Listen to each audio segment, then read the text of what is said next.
5 دفعہ قرآن میں یہ مضمون آیا ہے، 5 دفعہ، لیکن الفاظ بدل بدل کر آیا ہے۔ 5 جگہ یہ بات واضح ہوتی ہے کہ تمام نوع انسانی کے لیے بھیجے گئے، واحد رسول اللہ کے، جیسے واحد رسول اللہ کے وہ ہیں جنہوں نے دین حق کو بالفعل غالب کیا، فرد واحد سے دعوت کا آغاز کیا۔ پہلے دن 4 ایمان لائے، زوجہ محترمہ خدیجہ الکبریٰ رضی اللہ تعالی عنہا، یار غار ابو بکر صدیق رضی اللہ تعالی عنہ، چچا زاد بھائی جو زیر تربیت ہیں، زیر پرورش ہیں، حضرت علی رضی اللہ تعالی عنہ، غلام جنہیں آزاد کر کے بیٹا بنایا ہوا ہے، زید ابن حارثہ، زید ابن محمد کہلاتے ہیں۔ 1 جمع 4 5 ہوئے، 10 برس میں بمشکل 125 ہوئے،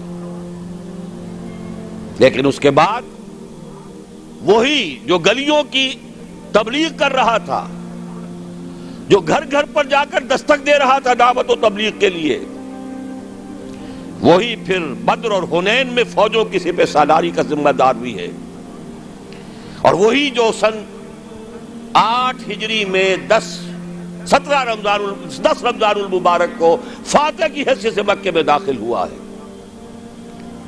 اور اگلے 2 سالوں کے اندر اندر پورے جزیرہ نما عرب پر اللہ کا دین غالب ہو گیا۔ جاء الحق وزهق الباطل ان الباطل كان زهوقا اذا جاء نصر الله والفتح ورأيت الناس يدخلون في دين الله افواجا۔ اللہ کا دین کا غلبہ یہ ہے، اس کی کوئی اور مثال نہیں ہے سوائے محمد الرسول اللہ کے۔ نہ حضرت ابراہیم کی زندگی میں، نہ حضرت عیسیٰ کی زندگی میں، نہ حضرت موسیٰ کی زندگی میں، نہ حضرت نوح کی زندگی میں۔ اولو العزم من الرسل تو یہی شمار ہوتے ہیں، زیادہ سے زیادہ 2 اور شریک کر لیجئے، حضرت ہود اور حضرت صالح۔ اولو العزم من الرسل تو حقیقت میں 5 ہی ہیں، نوح پہلے، محمد آخری صلی اللہ علیہ وسلم، درمیان میں ابراہیم، موسیٰ، عیسیٰ۔ یہی وجہ دیکھیے سورہ شورا کی آیت میں پہلے حضور، حضرت نوح، پھر حضور، اور پھر درمیان کے 3۔ شرع لکم من الدین ما وصی بہ نوحا اول والذی اوحینا الیک محمد رسول اللہ آخرا وما وصینا بہ ابراہیم و موسیٰ و عیسیٰ، 3 درمیان میں ہے، 5 اولو العزم من الرسل۔ کیا کسی کے ہاتھوں، کسی اور کے ہاتھوں محمد الرسول اللہ صلی اللہ علیہ وسلم کی طرح دین کے غلبے کا فی الواقع دنیا میں ظہور ہوا؟ اسی طرح نوٹ کیجئے، کوئی رسول نہیں جو پوری نوع انسانی کے لیے بھیجا گیا ہو۔ میں یہاں 5 اسلوب بیان نہیں کر سکتا، لیکن ایک آیت تو شاید سب کو یاد ہوگی، وَمَا أَرْسَلْنَاكَ إِلَّا كَافَّةً لِلنَّاسِ بَشِيرًا وَنَذِيرًا۔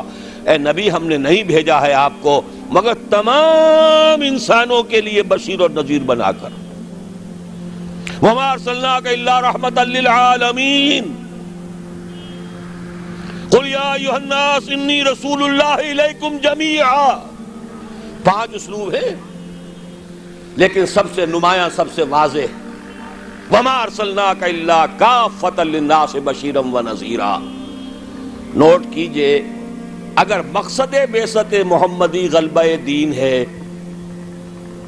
اور بھیجا گیا محمد کو پورے عالم انسانیت کے لیے، ان دونوں کا منطقی نتیجہ کیا نکلے گا؟ کیسے ممکن ہے کہ حضور کا مقصد بعثت پایہ تکمیل کو نہ پہنچے اور قیامت آ جائے، دنیا ختم ہو جائے؟ ناممکن۔ دنیا کے خاتمے سے پہلے وہ وقت آ کر رہے گا جب کل کرۂ ارضی پر اللہ کا دین اسی طرح غالب ہو جائے جیسے کہ محمد عربی صلی اللہ علیہ وسلم کے دست مبارک سے جزیرہ نما عرب میں غالب ہوا۔ اگر نہیں ہوتا تو تکمیل نہیں ہوئی۔ یہی بات کہی ہے اقبال نے، وقت فرصت ہے کہاں، کام ابھی باقی ہے، نور توحید کا اتمام ابھی باقی ہے۔ جزیرہ نما عرب تو جگمگا اٹھا نور توحید سے، جیسا کہ بعد میں عرض کروں گا۔ پھر اصحاب ثلاثہ، خلفائے ثلاثہ کے عہد خلافت میں کہاں سے کہاں کا علاقہ جو ہے وہ منور ہو گیا، بقعہ نور بن گیا توحید سے، لیکن پوری دنیا تو نہیں ہوئی نا۔ ابھی تو چین بھی تھا، ہندوستان بھی تھا، ابھی تو پورا یورپ بھی تھا، پورا افریقہ بھی تھا، سوائے شمالی افریقہ کے اور کہاں دین پہنچا تھا؟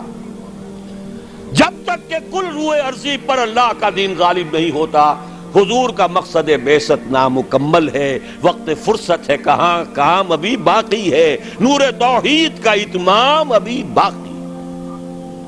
البتہ اتمام کے دو مفہوم سمجھ لیجئے، ایک ہے کسی شے کا کسی ایک بلندی تک پہنچ جانا، ایک ہے کتنی اس کی وسعت کتنی ہے۔ اتمام دین اور دین کا غلبہ جزیرہ نما عرب میں تو کامل ہو گیا، اس میں کوئی شک نہیں، لیکن کل روئے ارضی پر نہیں ہوا، توسیع ہونی ہے۔ ایک اعتبار سے اتمام ہو گیا، ایک اعتبار سے دین غالب ہو گیا، لیکن یہ کہ در حقیقت چونکہ بعثت محمدی صلی اللہ علیہ وسلم تمام عالم انسانیت کے لیے ہے، اس لیے جب تک پورے عالم انسانی پر اللہ کا دین غالب نہ ہو، ہنوز مقصد بعثت محمدی شرمندہ تکمیل ہے۔ لیکن جان لیجئے ہو کر رہے گا۔ اب اس کی جو خبریں دی ہیں، سب سے پہلے تو جیسا کہ ان آیات کے حوالے سے میں نے عرض کیا تھا، دو آیتیں میں نے اس وقت تک بیان کی ہیں، دو اگلی آیات ذرا سرسری طور پر سمجھ لیجئے ورنہ وقت بہت زیادہ لگ جائے گا۔ اے مسلمانوں، یہ تو ہمارا فیصلہ ہے، ہم اپنے دین کا اتمام کریں گے، ہم نے اپنے نبی کو بھیجا ہی دین کے غلبے کے لیے، غلبہ دین ہوگا، لیکن تمہارے ایمان کا کچھ تقاضا ہے۔ اگر تم چاہتے ہو آخرت کے عذاب سے بچنا، اگر تم چاہتے ہو جنت کا داخلہ، تو تمہیں ایک کاروبار کرنا پڑے گا۔ یا ایھا الذین آمنوا هل ادلکم علی تجارۃ تنجیکم من عذاب علیم تؤمنون باللہ ورسولہ وتجاہدون فی سبیل اللہ باموالکم وانفسکم۔ ایمان رکھو جیسا کہ ایمان کا حق ہے، اور جہاد کرو اللہ کی راہ میں، کھپا دو اس میں اپنی جانیں بھی اور اپنے مال بھی۔ یہ تقاضا ہے اہل ایمان سے۔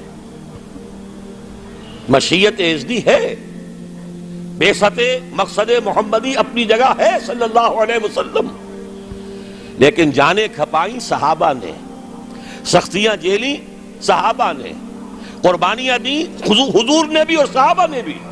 محمد الرسول اللہ والذین معہ، یہ الفاظ کہاں آئے ہیں؟ سورہ فتح کی اس آیت کے بعد، هو الذی ارسل رسولہ بالہدی ودین الحق لیظہرہ علی الدین کلہ وکفی باللہ شہیدا محمد الرسول اللہ والذین معہ اشداء علی الکفار رحماء بینہم الی آخر الآیہ۔ البتہ اس کے بعد فرمایا مسلمانوں، چونکہ یہ سورت نازل ہوئی ہے غزوہ احزاب کے بعد، سورہ صف، مسلمانوں ہم نے تمہیں ٹھوک بجا کر دیکھ لیا، تم نے ایمان اور جہاد کے تقاضے پورے کر دیے، تم نے اپنے ایمان کی صداقت کا وافر ثبوت فراہم کر دیا، لہذا آپ خوشخبری سنو۔ یہ خوشخبری کب دی جا رہی ہے؟ جبکہ محمد الرسول اللہ کو 18 برس ہو چکے ہیں کام کرتے ہیں، جبکہ صحابہ پر سختی اپنے عروج کو پہنچ چکی ہے غزوہ احزاب میں۔ فرمایا اگر تم اس راستے پر گامزن رہو گے تو اخروی وعدے بھی ہیں، مغفرت بھی ہے، نجات بھی ہے، جنتیں بھی ہیں، بڑے اعلیٰ گھر بھی ہیں، وَأُخْرَىٰ تُحِبُّونَهَا نَصْرٌ مِّنَ اللَّهِ وَفَتْحٌ قَرِیب۔ اور ایک اور بات سن لو جو تمہیں بہت پسند ہوگی، اللہ کی مدد آیا چاہتی ہے اور فتح جو ہے تمہاری قدم بوسی کرنا چاہتی ہے۔ یہی وجہ ہے کہ غزوہ احزاب کے بعد حضور نے فرما دیا تھا صلی اللہ علیہ وسلم، لَن يَغْزُوكُمْ قُرَيْشٌ بَعْدَ عَامِكُمْ هَٰذَا، وَلَكِنَّكُمْ تَغْزُونَهُمْ. مسلمانوں، قریش میں اب جان نہیں ہے، وہ دوبارہ کبھی تم پر چڑھائی کر کے نہیں آ سکیں گے. بس ختم. یہ آخری مرحلہ تھا. جیسے حضور کے اوپر جو شدائد اور جو سختیاں تھیں، اس کا کلائمیکس یوم طائف ہے، اسی طرح صحابہ کرام پر من حیث الجماعت امتحان کے بعد امتحان، امتحان کے بعد امتحان. وَلَنَبْلُوَنَّكُمْ بِشَيْءٍ مِّنَ الْخَوْفِ وَالْجُوعِ وَنَقْصٍ مِّنَ الْأَمْوَالِ وَالْأَنفُسِ وَالثَّمَرَاتِ. لیکن یہ فینومینا پہنچ چکے اپنے نقطہ عروج کو غزوہ احزاب میں. کئی دن کے فاقے بھوک کا یہ عالم، 12,000 کا لشکر، چھوٹی سی بستی، جیسے صحرا میں چراغ روشن ہو اور آندھیاں آ رہی ہوں بجھانے کے لیے. امتحان انتہائی شدید. ثابت قدم ہے محمد الرسول اللہ والذین معہ اخری تحبونها نصر من اللہ وفتح قریب وبشر المؤمنین. اے نبی، اہل ایمان کو بشارت دے دیجئے، تمہاری سختیوں کا دور اب ختم ہوگا، اب فتح تمہارے قدم چومے گی. یہی بشر المؤمنین پر عمل کر کے حضور نے فرمایا لن تغزوکم قریش بعد عامکم ھذا. مسلمانوں، اب قریش تم پر چڑھائی کر کے نہیں آ سکتے.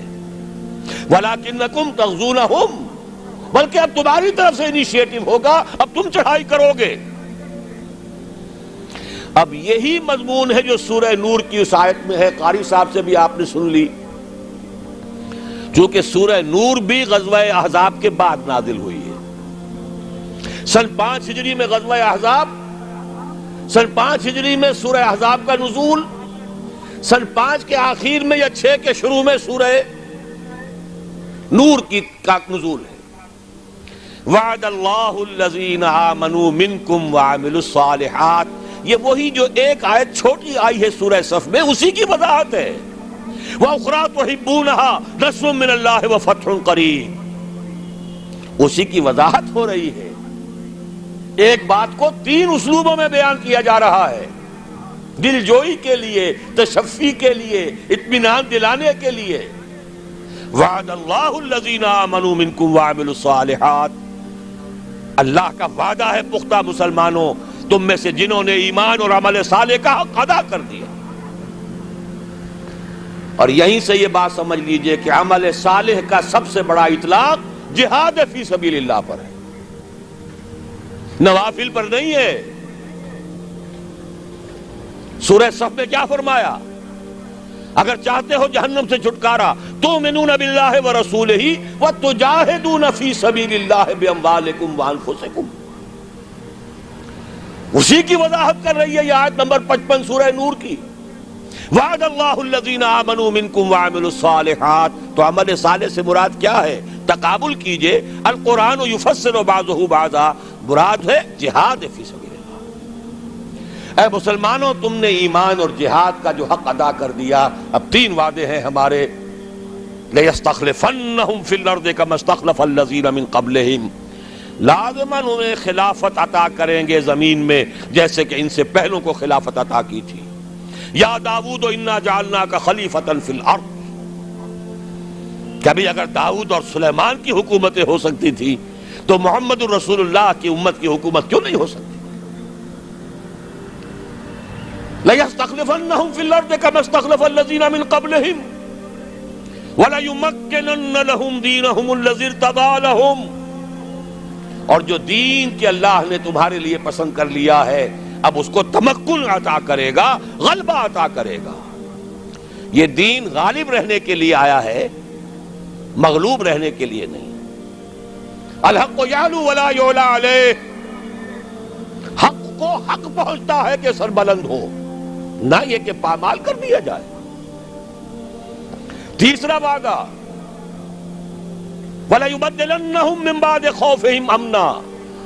اب تک تو تم پر خوف کی کیفیت طاری تھی، پھر نہ قریش چڑھ کے آ جائیں، غطفان نہ آ جائیں. حدیثوں میں، سیرت میں آپ نے پڑھا ہوگا، رات رات بھر پہرے رہتے تھے. ذرا شور ہوتا تھا منافقین جو ہے لے اٹھتے تھے، پھر حملہ ہو رہا ہے بھائی، پھر حملہ ہو رہا ہے. ہر وقت ایک خوف کی کیفیت. لیکن اے مسلمانوں اب وہ خوف کی حالت بدل جائے گا, تمہیں امن حاصل ہو جائے گا. چیزیں تین بیان کی ایک ہی ہے. جب تمہیں حکومت مل جائے گی, تمہارا دین خود بخود غالب ہو گیا, یا جب اللہ کا دین غالب ہوگا حکومت خود بخود تمہارے ہاتھ میں ہوگی, اور پھر اب ڈر کس کا؟ اب چین ہوگا, سکون ہوگا, اطمینان ہوگا, امن ہوگا. یعبدوننی, اور پھر وہ میری بندگی کریں گے جیسے کہ بندگی کا حق ہے.